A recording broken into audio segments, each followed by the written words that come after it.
Participantes en la relación laboral.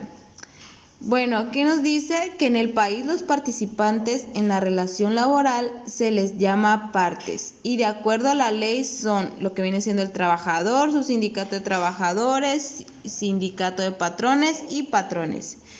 En el trabajador nos dice que en el artículo 8 de la ley laboral vigente define que el trabajador es la persona física que presta a otra física o moral un trabajo personal subordinado.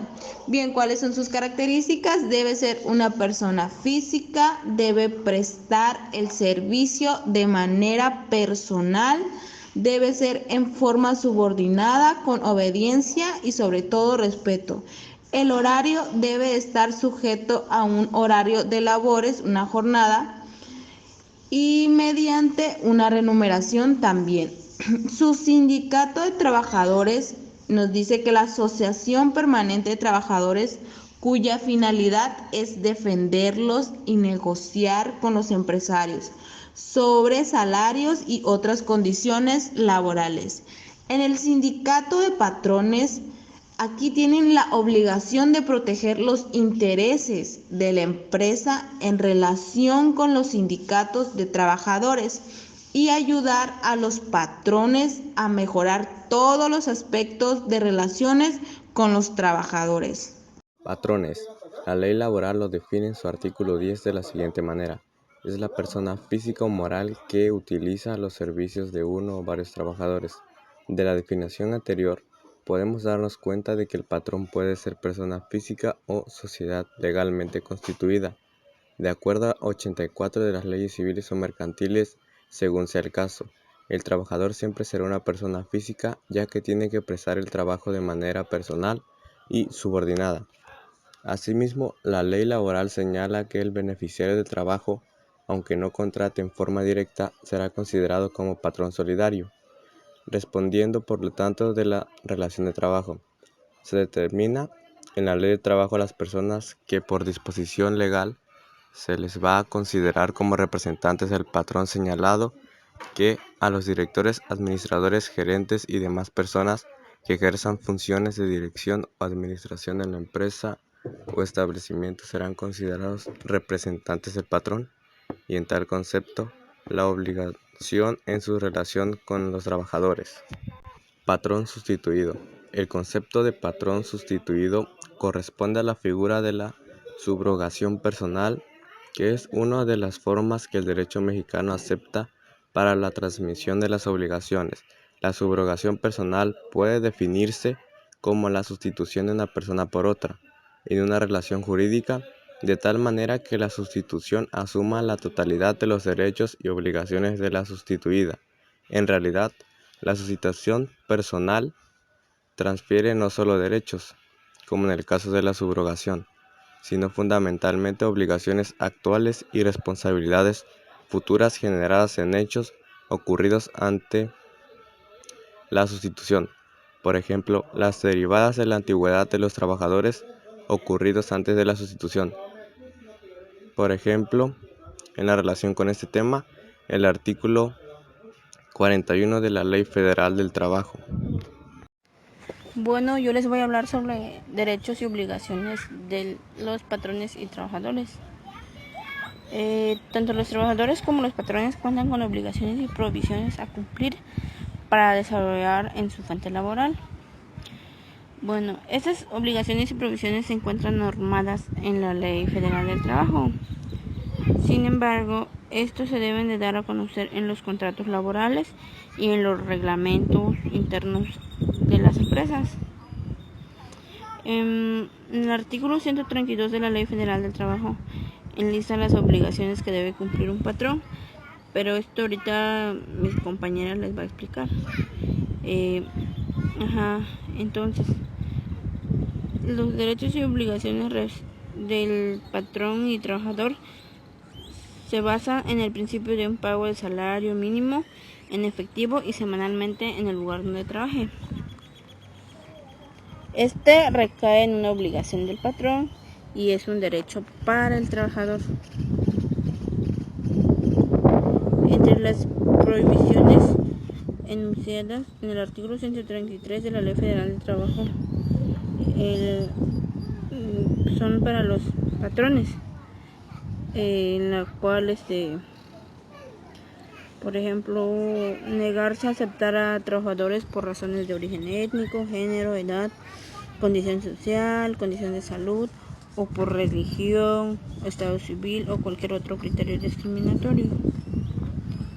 O exigir que los trabajadores compren artículos de consumo en una tienda o lugar determinado.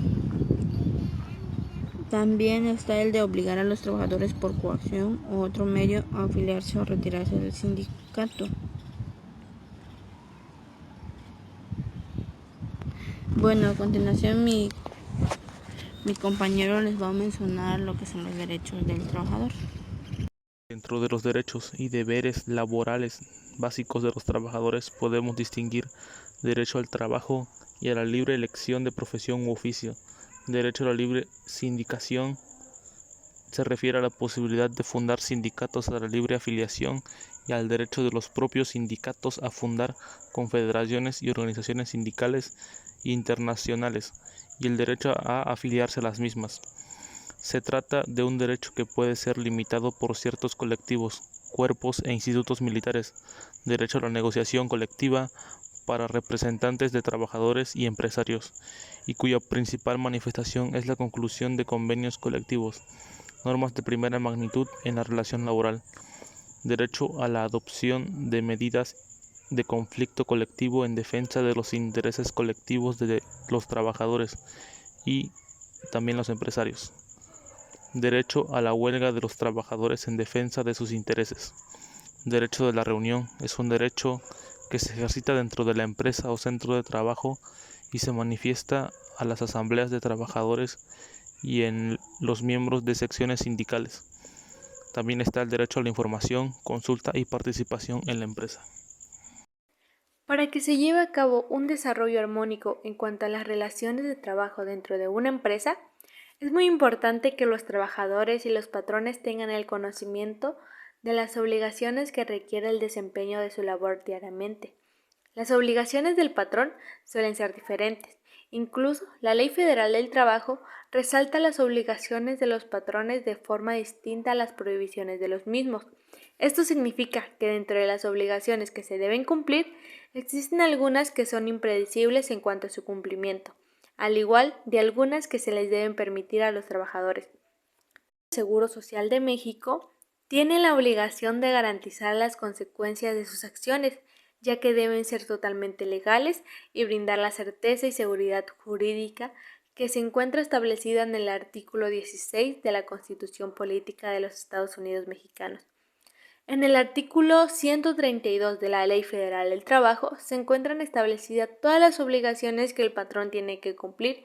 Entre ellas se encuentran las siguientes: cumplir todas las normas de trabajo disponibles que se aplican dentro de la empresa, hacer los pagos de salarios e indemnizaciones adecuados a los empleados, facilitarle los materiales e instrumentos necesarios a los trabajadores para el buen desarrollo laboral, acondicionar un lugar seguro para el resguardo de los instrumentos que permanecen a cada uno de los trabajadores, tener cuidado con el maltrato verbal hacia los empleados, entregar cada 15 días una relación de los días laborados y el pago recibido, facilitarle al trabajador una constancia de trabajo en caso de que la solicite, concederle al empleado el tiempo que necesite para que ejerza el voto en las elecciones populares, beneficiar a los empleados con capacitaciones, trabajar dependiendo de las disposiciones que se encuentran establecidas en el reglamento y las normativas oficiales de México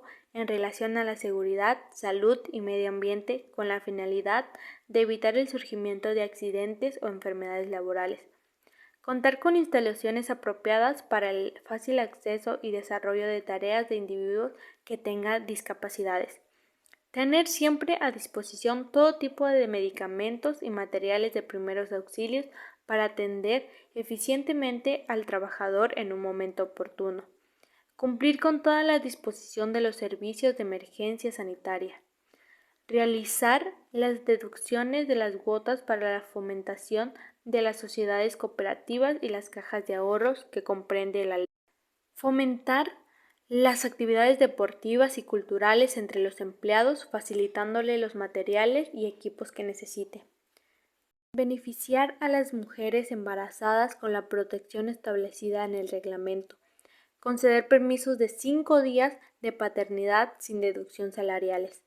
Ser partícipe en el funcionamiento e integración de las comisiones que se deben fomentar en cada área de trabajo. Si el patrón viola o no cumple con alguna de estas obligaciones, estaría restringiéndose legalmente y se deberá someter a los procesos correspondientes ante un tribunal laboral competente. El artículo 133 de la Ley Federal del Trabajo estipula tanto las obligaciones y las prohibiciones de los patrones.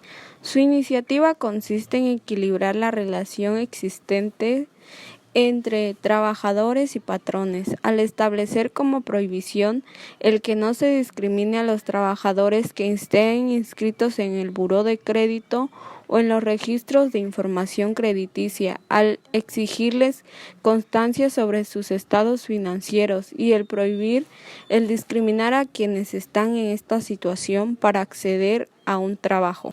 Artículo 133. Queda prohibido a los patrones y a sus representantes negarse a aceptar trabajadores por razón de origen étnico o nacional, género, edad, discapacidad, condición social, condición de salud, religión, opiniones, preferencias sexuales, estado civil.